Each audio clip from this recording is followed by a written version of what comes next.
खास मुलाकात में मौजूद हैं गांधीनगर विधानसभा से विधायक अनिल वाजपेयी जी, जिनसे जानेंगे 2 साल के कामकाज के बारे में, क्या कुछ उन्होंने अपनी क्षेत्रीय जनता के लिए किया। तो चलिए उनसे बातचीत करते हैं कुछ।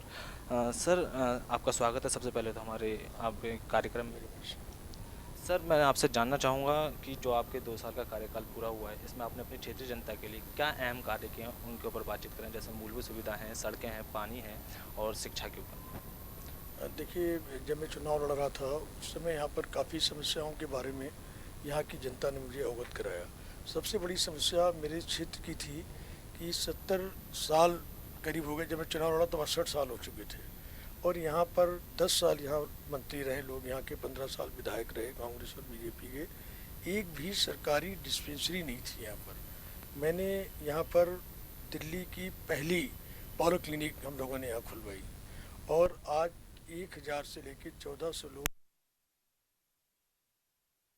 8 डॉक्टर अलग अलग डिपार्टमेंट पे, गैस्ट्रो के, आर्थो के, ईएनटी के, मेडिसिन के, इस तरीके के 8 डॉक्टर्स वहाँ बैठकर लोगों की सेवा कर रहे हैं आज। बल्कि कल हमारे यहाँ सत्येंद्र जैन जी मंत्री जी आए थे, वो भी कल हमारे यहाँ घोषणा करके गए यहाँ से कि ये पहली दिल्ली की पॉलो क्लिनिक होगी जिसमें एमआरआई और सीटी स्कैन के टेस्ट यहाँ के डॉक्टर लिख देंगे तो किसी भी प्राइवेट एमआरआई और सीटी स्कैन हो जाएगी। ये अपने आप में एक बहुत बड़ी उपलब्धि है। मैंने यहाँ पर 2 मोहल्ला क्लिनिक खुलवाई। एक मोहल्ला क्लिनिक आज़ाद नगर में खुलवाई जहाँ 212 तरीके के टेस्ट आज भी फ्री हो रहे हैं। आज एक मोहल्ला क्लिनिक हम लोगों ने चंद्रपुरी में खुलवाई। आज तक वहाँ पर कोई भी सरकारी डिस्पेंसरी नहीं थी। 3 करोड़ 94 लाख रुपए का एक project minority commission central government of India का था। 2006 में वो प्रोजेक्ट लाया गया और उसके बाद सिर्फ 39 लाख रुपए में दीवारें बनाई गई। हमने उसी प्रोजेक्ट को आगे बढ़ाया और मंत्री जी से बात करके 4 मंजिल मैं वहाँ तैयार करा रहा हूँ, जिसमें 3 मंजिल का काम पूरा हो गया है। 1 जून से वहाँ पर 4 मंजिल एक मिनी हॉस्पिटल का आप रूप दे सकते हैं, उसका काम वहाँ पर शुरू हो जाएगा, जिससे 30 से 50 हज़ार लोगों को एक वहाँ की सुविधा का लाभ होगा। कल हमने यहाँ सीनियर सिटीजन सेंटर 6 करोड़ की लागत से 2007 में आया। लोग, पहली सरकार उसको नहीं बना पाई।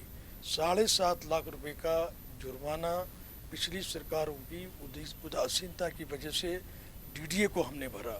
कल माननीय सत्येंद्र जैन जी ने उसका उद्घाटन किया है। 66 बेड, 2.5 मंजिल। हमने मंत्री जी से बात करके, वो खुद आर्किटेक्ट है बहुत अच्छे, 122 बेड का और 5 मंजिल का शिलान्यास हमने कल करा दिया है।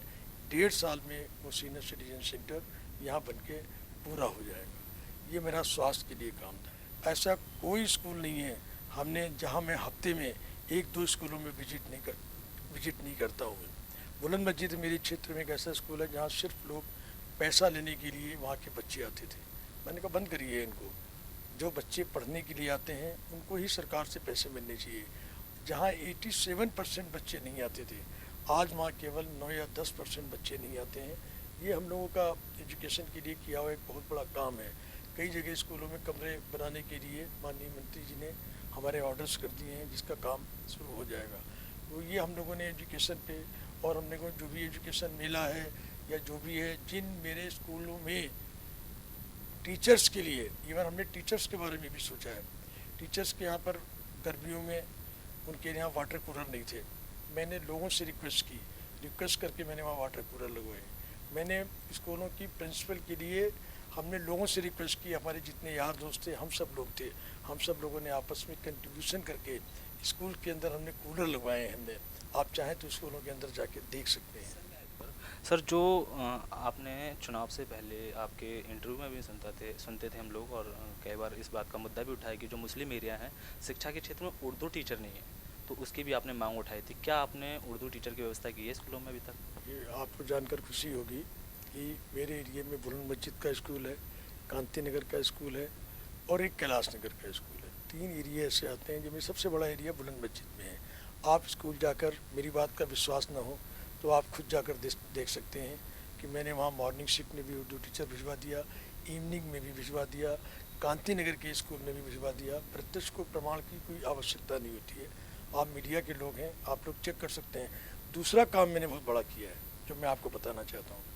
जो बच्चे उर्दू सीखना चाहते थे उनके लिए मैंने, जो उर्दू अकेडमी के वाइस चेयरमैन हैं जनाब माजिद देवबंदी साहब, मेरे अच्छे मित्र भी हैं, मैंने उनसे बात की और यहाँ पर उर्दू सेंटर कैलाश नगर के स्कूल में हम लोगों ने खुलवा दिया। लेकिन उसमें बच्चे ज़्यादा नहीं आए, 17 बच्चे आए उसके अंदर, तो फिर वो सेंटर को हम लोगों को शिफ्ट करना पड़ा। लेकिन इस वर्ष वो सेंटर हमारा हमने खोल दिया है।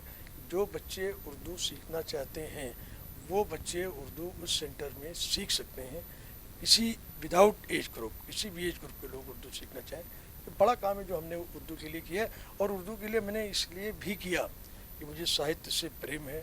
जुड़ा एक और सवाल है, लाइब्रेरी की कोई व्यवस्था हुई है कि आपने लाइब्रेरी का भी मुद्दा उठाया था? देखिए, मेरी लाइब्रेरी की बात हुई थी, मेरी अभी पिछले महीने जो उसकी हिंदी अकेडमी की जो वाइस चेयरमैन साहिबा हैं उनसे मेरी बात हुई है और उन्होंने मुझसे 2-3 जगह लोकेशंस की मांगी है कि RW के पास कोई जगह पड़ी हो, कोई धर्मशाला के पास कोई जगह हो। तो मैंने 4-5 लोकेशंस को दी हैं और 2 महीने के अंदर दिल्ली सरकार की ओर से मेरी विधानसभा में 4 लाइब्रेरी खुल जाएंगी। ये मेरा वादा भी था और मैं 100% इसको पूरा करने जा रहा हूँ। ये मैं 100% आपके चैनल के माध्यम से कह सकता हूँ, रिकॉर्ड कर सकते हैं। सर आगे का हम बताएं, जैसे रोड सड़कों की व्यवस्था है उनका थोड़ा हमें देखने को मिला है कि कुछ ज़्यादा खास इस पर काम नहीं हुआ है सड़कों की व्यवस्था पर। गांधीनगर के कई इलाकों में हमने सर्वे भी किया था वहाँ पे, तो उस पर आप कहना चाहेंगे कि क्या कब तक वो व्यवस्था सुधरेगी? देखिए, गलियों की सड़क की व्यवस्था बहुत ख़राब थी। MCD का काम सड़कें बनवाना है, लेकिन आसपास के विधानसभाओं में आप चले जाइए, मैं ये नहीं कहता हूँ, मेरे इलाके में सबसे एक ख़राब इलाका आप इसको आप कह सकते हैं जहाँ पर सड़कें टूटी हुई थी। 90% प्लस सड़कें अजीत नगर की। मैं यहाँ बैठा हूँ, आप कैमरा ले आके वहाँ चेक कर सकते हैं, लोगों से बात कर सकते हैं कि हमने सड़कें बनवाई या नहीं बनवाई।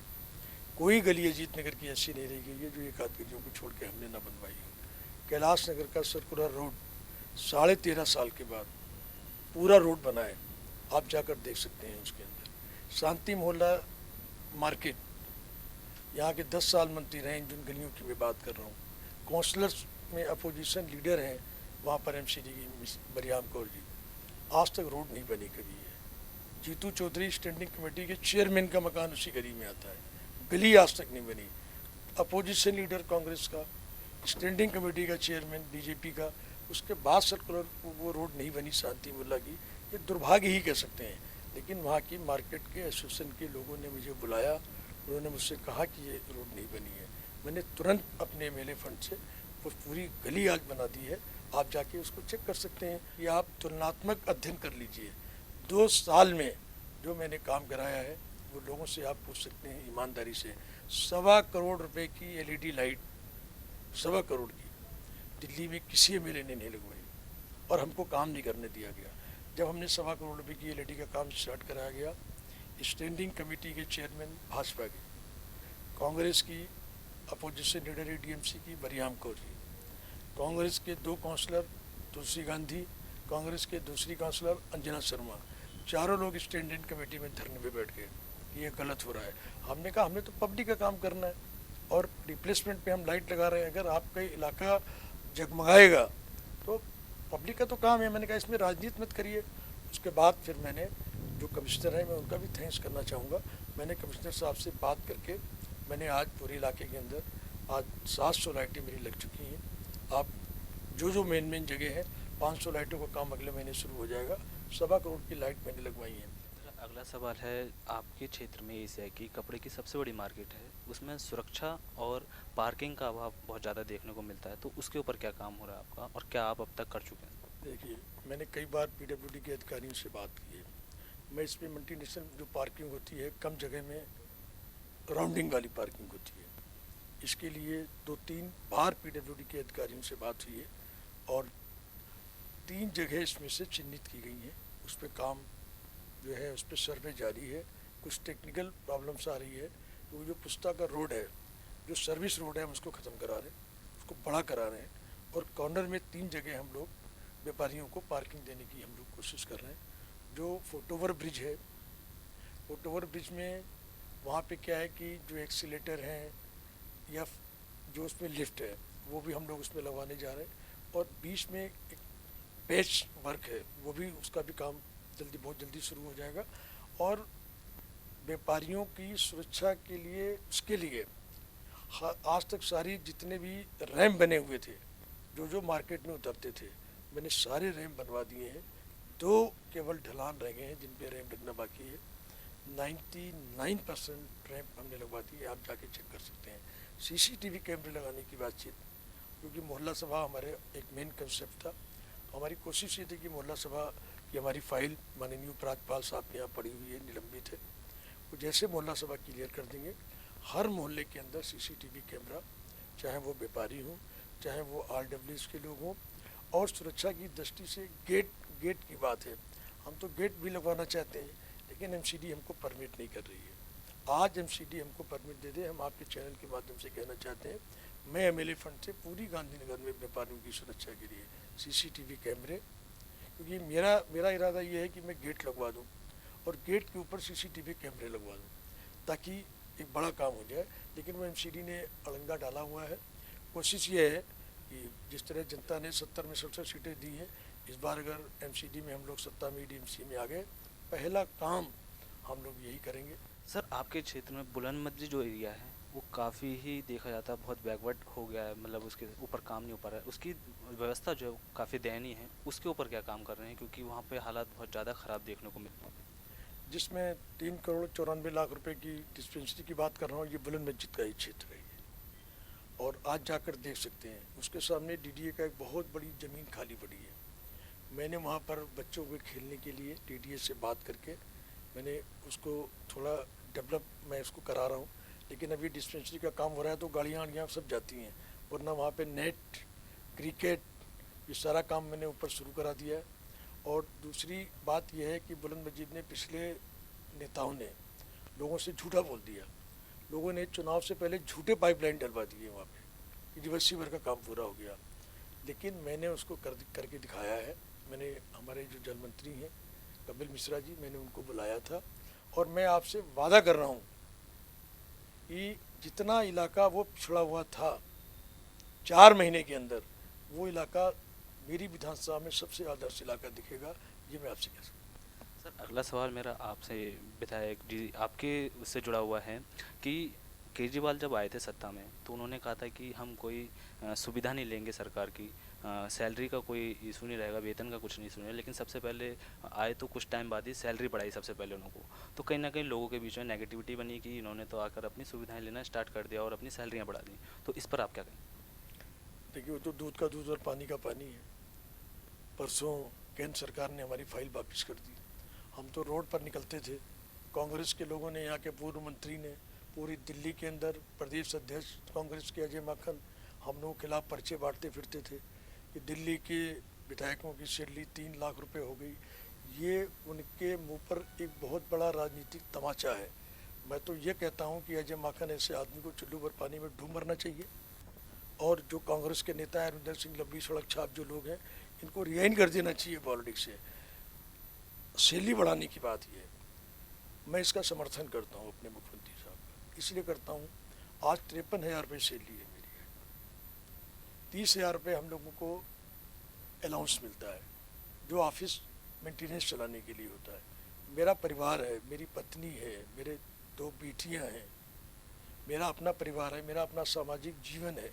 मैं आज भी 8,000 रुपये महीने पे 8/94 पे किराए के मकान पे रहता हूँ। आप जाकर देख सकते हैं, इंक्वायरी कर सकते हैं आप। ये जगह जहाँ मेरा ऑफिस है, मैं 15,000 रुपये किराया पे करता हूँ। एक सरकारी ऑफिस मिला है, उसका किराया पे करता हूँ। 2 लड़के मैंने एम्प्लॉई के लिए रखे हुए हैं। आप बताइए 83,000 में मेरा क्या है?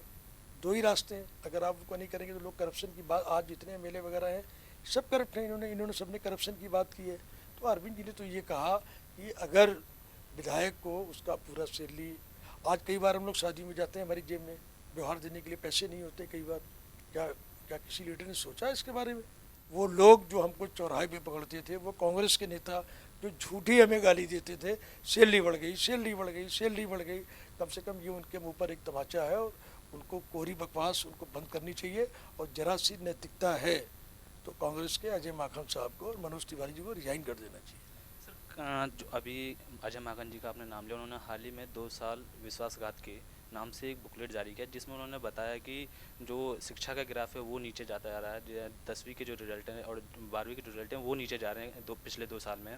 और जो एडमिशन प्रक्रिया थी सरकारी स्कूल में, आम आदमी पार्टी कहती है हमने शिक्षा में काफ़ी काम किया है, लेकिन वहीं एडमिशन की जो प्रक्रिया देखें काफ़ी कम दाखिले हुए हैं और उसका ग्राफ नीचे गिरा है। इन सारी चीज़ों को आप कैसे देखते हैं? देखिए, हमने तो पारदर्शिता का काम किया है।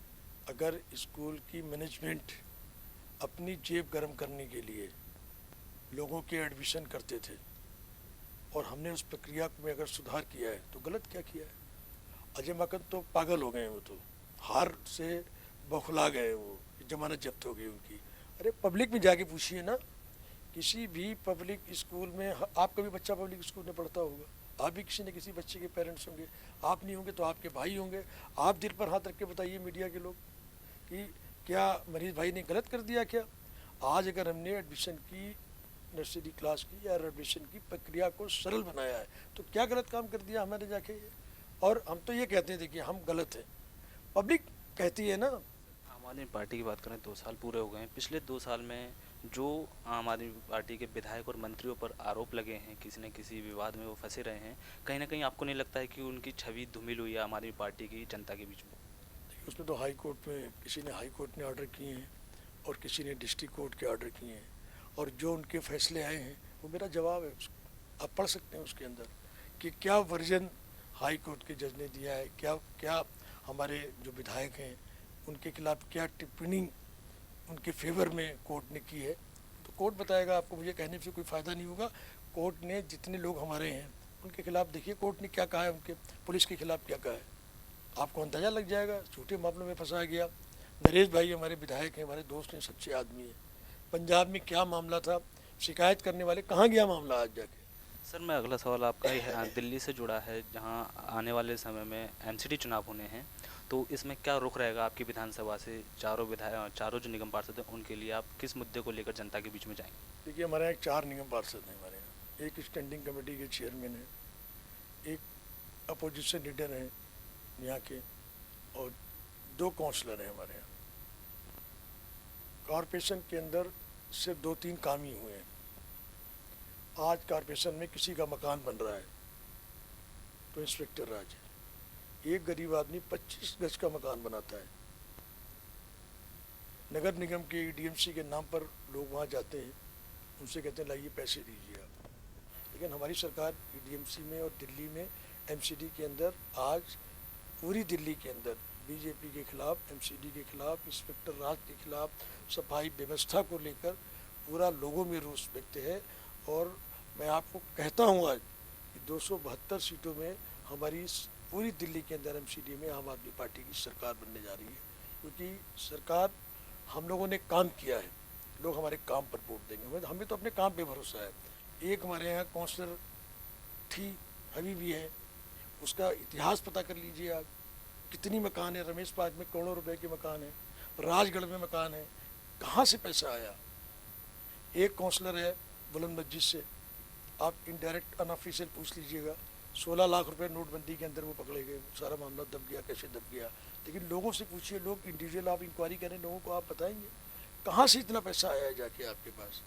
आज हम विधायक हैं, हमारी जेब की तलाशी लीजिए, अगर 100 रुपये से ज़्यादा मिल गए हैं, हमारे पास देने के लिए पैसे नहीं हैं। लेकिन ऐसा नहीं है, और हम लोग ईमानदार लोग हैं, हम तो कोशिश करेंगे कि और ईमानदारी से हम लोग काम कर सकें। और सर, मेरा आखिरी सवाल आपसे है, क्या हमारे चैनल के माध्यम से आप जनता को संदेश देना चाहेंगे? देखिए, हम तो एक बात कहना चाहते हैं जो मैं चुनाव लड़ते समय कहता था, और मैं चैनल के लोगों से भी कहना चाहता हूँ कि अगर प्रतिनिधि को जगाना, मीडिया के लोग जगाने का भी काम करते हैं। मैं भी जनता के बीच में जब जाता था, मैंने कहा देखिए, आप मुझे वोट देंगे, वोट देके मुझे चुनाव जिताएंगे। चुनाव जिताने के बाद आपकी जिम्मेदारी ख़त्म नहीं होती है, आपकी जिम्मेदारी शुरू होती है। अगर आपके क्षेत्र का प्रतिनिधि, आपके क्षेत्र का निगम पार्षद, आपके क्षेत्र का सांसद, आपके क्षेत्र का विधायक अगर कुंभकर्ण की नींद सो रहा हो तो आप जगाइए। आपने उसको वोट दिया है, आपका हक है। कोई चुनाव प्रतिनिधि आपको गोली नहीं मारेगा, आपको जाके आप उसको चौराहे पे पकड़ सकते हैं। मैं तो अपने लिए कहता था, यार मैं आपका विधायक हूँ, अगर मैं करप्शन करूँ तो चौराहे पे मेरा मुंह काला कर देना, चौराहे पे खड़े होकर जाके। जनता ने वोट दिया है, जनता के वोट की वजह से आज हम विधायक हैं, और हमारी जवाबदेही जनता के प्रति है। आपके चैनल के माध्यम से मैं ये कहना चाहूँगा कि हर व्यक्ति को संतुष्ट नहीं कर सकता। हमने अपनी तरफ से ईमानदारी से 100% आज भी कह सकते हैं, कोई साबित कर दे उसी दिन रिजाइन करके चला जाऊंगा यहाँ से। और ये जरूर कहना चाहूँगा कि जनता सहयोग करे। 2 साल के काम में कुछ काम रह भी गए होंगे तो उनको भी पूरा करने की कोशिश करेंगे। मैं तो सेवक बन के जाता हूँ और घर से ये कह के निकलता हूँ ईमानदारी से कि मैं ईश्वर की नौकरी करने जा रहा हूँ। बस ये मेरा संदेश है। धन्यवाद आपका, जो आपसे हम आपने हमारे लिए बातचीत के लिए समय निकाला। Thank you very much. आपका बहुत बहुत ये थे हमारे साथ गांधीनगर विधानसभा से विधायक अनिल वाजपेयी जी, जिन्होंने हमारे साथ खास मुलाकात में अपनी सरकार का और अपने क्षेत्र में किए गए कार्यों का पक्ष रखा। हम फिर मिलेंगे किसी एक नए व्यक्ति से, नए एक पर्सनैलिटी से, जिनसे हम जानेंगे उनके बारे में और उनके कामकाज के बारे में।